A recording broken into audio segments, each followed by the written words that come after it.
नमस्कार।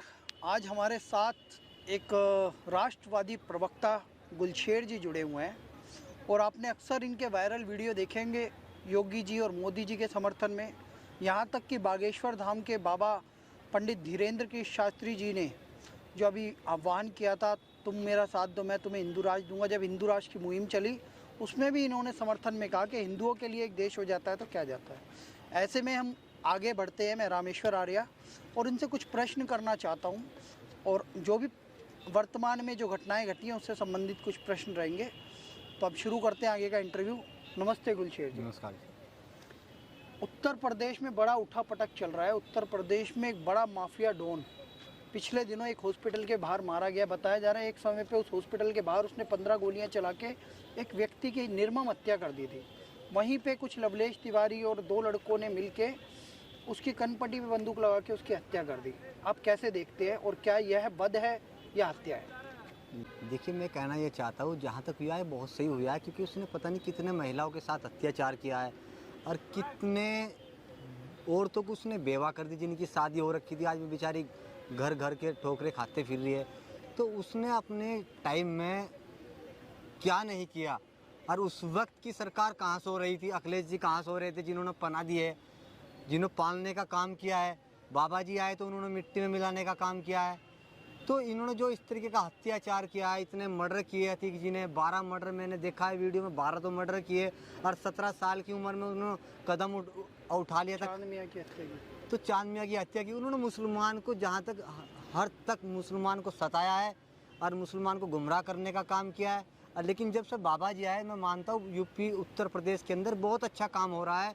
सारे माफियाओं को आज दहशत है, डर है, खौफ है कहीं बाबा जी का बुलडोजर ना आ जाए। आज यूपी का हर बिजनेसमैन, बढ़िया हो, पंजाबी हो, किसान हो, गरीब हो, मिस्किन हो, कुछ कोई भी हो, वो आज खुशहाल है। जब से उत्तर प्रदेश के अंदर भारतीय जनता पार्टी की सरकार आई, नरेंद्र मोदी जी की सरकार केंद्र में आई और बाबा जी की सरकार यूपी के अंदर आई, तो आज आप देख लीजिए यूपी आपके सामने है। पहले क्या स्थिति यूपी के सामने थी, क्या माहौल था वहाँ का। रात दिन मर्डर होते थे, क्राइम होता था वहाँ, रात दिन कोर्ट कचहरी के सामने भीड़ लगी रहती थी, कुछ काम ही नहीं था। कभी फिरौती मांगी जा रही है 20 लाख 50 लाख, कभी मर्डर, कभी महिला के साथ बलात्कार किया जा रहा है। तो इस तरीके के मामले बहुत आते रहते थे। लेकिन जब से बाबा जी आए, योगी जी आए, आज यूपी के अंदर बड़ी शांति है, प्रेम है, मोहब्बत है, भाईचारा है। अच्छा, एक प्रश्न और है। अब वही वाली बात आ गई, आपने योगी जी और मोदी जी का नाम लिया और मोदी जी कहते हैं डबल इंजन की सरकार बनवाओ और दूसरी बार डबल इंजन की सरकार बन गई। अब यह बात और बार बार उठ रही है कि मुस्लिमों पे अत्याचार हो रहा है, जबकि विकास दुबे की भी गाड़ी पलटी है। अभी एक आदित्य राणा को भी एनकाउंटर किया गया है और कुछ लोग सरेंडर भी करते हैं। अभी एक आंकड़ा आया, उसमें कहा गया कि 63% हिंदू और 33% मुस्लिमों के एनकाउंटर हुए हैं जो कि अपराधी थे।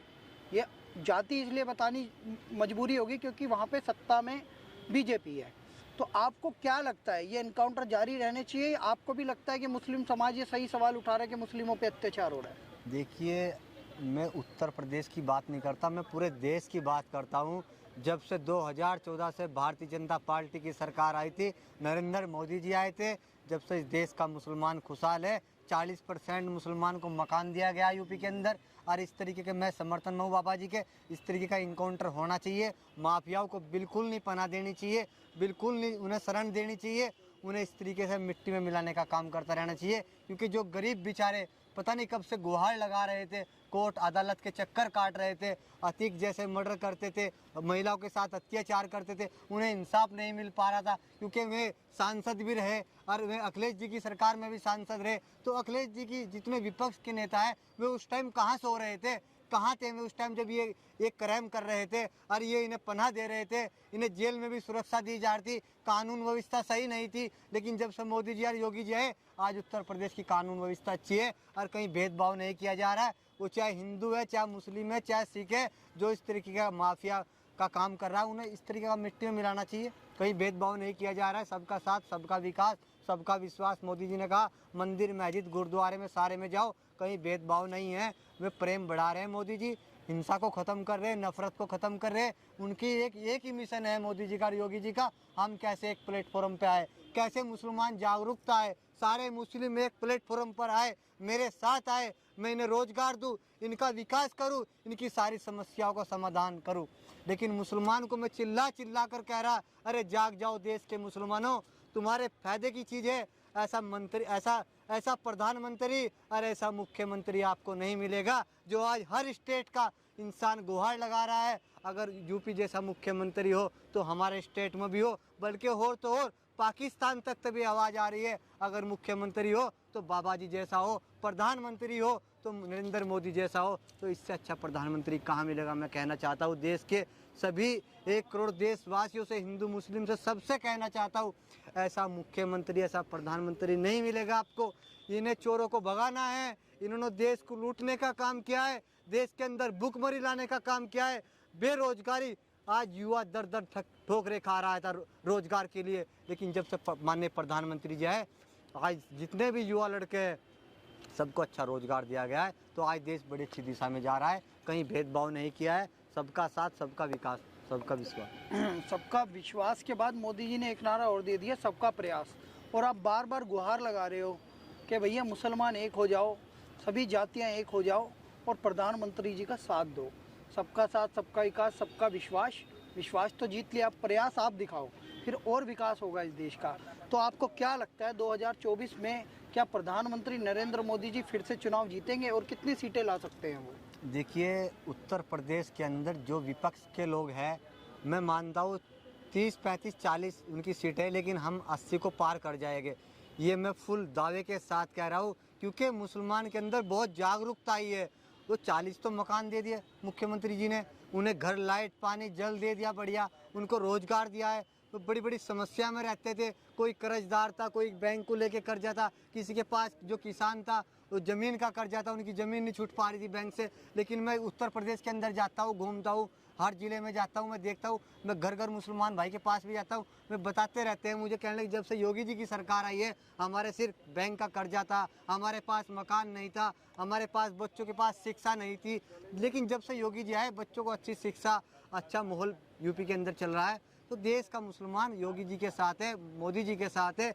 फुल बहुमत के साथ हम 2024 में जिता के संसद के अंदर भेजने का काम करेंगे, क्योंकि जो आज इतने अच्छा विकास देश के अंदर हो रहा है, कभी मेरे सामने नहीं हुआ। मेरे भी दाढ़ी के बाल सफ़ेद हो गए। देख तो उत्तर प्रदेश के अंदर मायावती जी की सरकार 3 बार रही, अखिलेश जी की सरकार रही, मुस्लिम भी परेशान था, हर समाज का लोग परेशान था। लेकिन जब से बाबा जी और मोदी जी आए, आज पूरे माफिया और क्राइम को ख़त्म करने का काम किया है। तो देश के मुसलमान नहीं बहकेगा, क्योंकि ओवैसी साहब बहकाने का काम कर रहे, ओवैसी साहब झूठ बोलने का काम कर रहे, मुसलमान को गुमराह करने का काम कर रहे, शिक्षा से दूर कर रहे, रोजगार से दूर कर रहे। लेकिन ये मुसलमान नहीं बहकेगा ओवैसी साहब।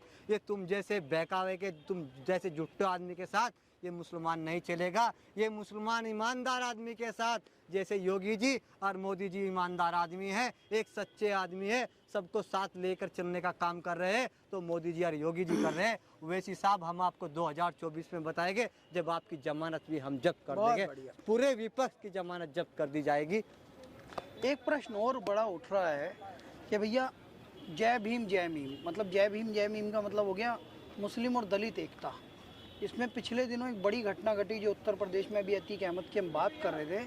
उसके परिवार के लोगों ने साजिश के तहत बमबारी करके उमेश पाल की हत्या कर दी, जो कि रवि पाल का गवाह था। रवि पाल की जो हत्या हुई थी निर्मम, उसका एक बड़ा गवाह था वो, उसकी हत्या की गई। और उसका प्रश्न भी उठा विधानसभा में। फिर योगी जी ने कहा हम कमर तोड़ देंगे अपराधियों की, उन्हें मिट्टी में मिला देंगे। अब तो रगड़ा भी जा रहा है मिट्टी में, तो खुद अतीक ने मरने से पहले। मैं एक बात पूछना चाहता हूँ, क्या उमेश पाल दलित ओबीसी नहीं था, बैकवर्ड नहीं था?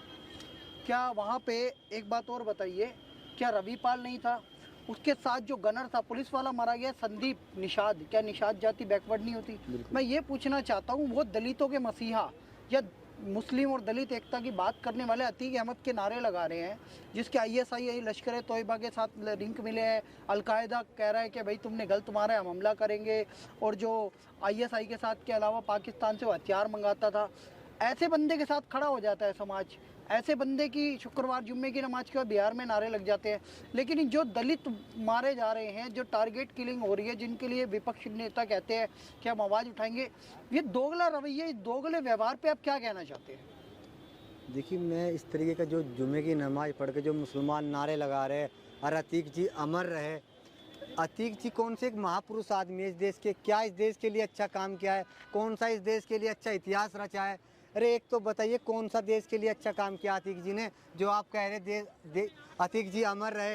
अरे अमर रहे तो पीजे अब्दुल कलाम जैसे रहे, अमर रहे अकबर बादशाह जैसे रहे, जो नंगे पैरों जाकर वैष्णो देवी सोने का चक्कर चढ़ाया था। जिन्होंने देश के लिए कुछ किया है, भाईचारा, प्रेम, हिंसा को ख़त्म किया, नफरत को ख़त्म किया है, उन जैसों का, उनके जैसे वो लगाने चाहिए नारे, वे लोग अमर रहे। लेकिन अतीक जैसे को मैं समर्थन नहीं हूँ। और वे मुसलमान गुमराह कर रखे ओवैसी जैसे आदमी ने, लेकिन मुसलमान के अंदर बहुत जागरूकता आ गई। वे गिने चुने मुसलमान हैं जो नारे लगा रहे।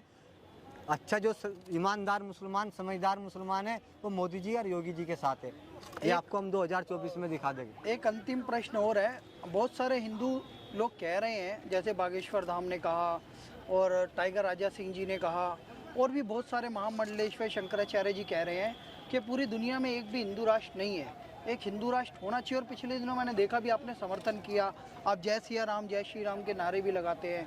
तो क्या आपको लगता है, जैसे योगी जी ने कहा हिंदू राष्ट्र था, है और रहेगा, भारत का राष्ट्रीय धर्म सनातन धर्म है, तो क्या आप इन बातों से समर्थन करते हैं और क्या आप हिंदू राष्ट्र को समर्थन करते हैं? देखिए, मुस्लिम 56-57 कंट्री मुस्लिम है, 56-57 कंट्री मुस्लिम है। जब हिंदुओं को इतराज़ नहीं है हमारे भारत में रहने से भी, क्या हमारी 56-57 कंट्रियों से, क्या एक मुसलमान का ये हिंदुओं का एक हिंदू राष्ट्र होना चाहिए?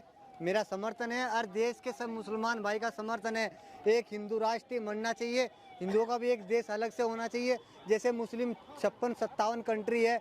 और हमारे बड़ों ने इस देश के लिए खून बहाया है, कुर्बानी दी है। हम इस देश में रहेंगे और तुम्हारे साथ हमारा पूरा समर्थन है। आप हिंदू राष्ट्रीय बनाइए, हम पूरे बहुमत के साथ तुम्हारे साथ खड़े रहेंगे। मुसलमान भाई, जैसे राम मंदिर भाईचारे से मनाए, प्रेम से मनाए, कोई हिंसा नहीं हुई, ऐसे ही हिंदू राष्ट्रीय ये भाईचारे से और प्रेम से बनेगा। कोई हिंसा नहीं होएगी, कोई नफरत नहीं होएगी। और हमारे जैसे मुसलमान जिन्होंने इस देश के लिए कुर्बानी दी है, खून बहाया है हमारे बड़ों ने, हम इस देश में रहेंगे, तुम्हारे साथ मिलजुल के रहेंगे, प्रेम से रहेंगे, मोहब्बत से रहेंगे, भाईचारे से रहेंगे। हमें हिंसा नहीं चाहती, हमें नफरत नहीं चाहती। हमें इस देश के ऐसे हिंदू भाई चाहते हैं, जैसे आज सनातन धर्म भाई हिंदू भाई है। हमें इस देश के अंदर जो प्यार दिया है, प्रेम दिया है, मोहब्बत दी है, तो हम इस देश में रहेंगे, क्योंकि हमारे बड़ों ने इस देश के लिए बहुत कुछ किया है। अंग्रेजों को ऐसे नहीं भगाया, हमने मिलके भगाया, हिंदू मुस्लिम सिख भाई ने। जय श्री राम। जय श्री राम।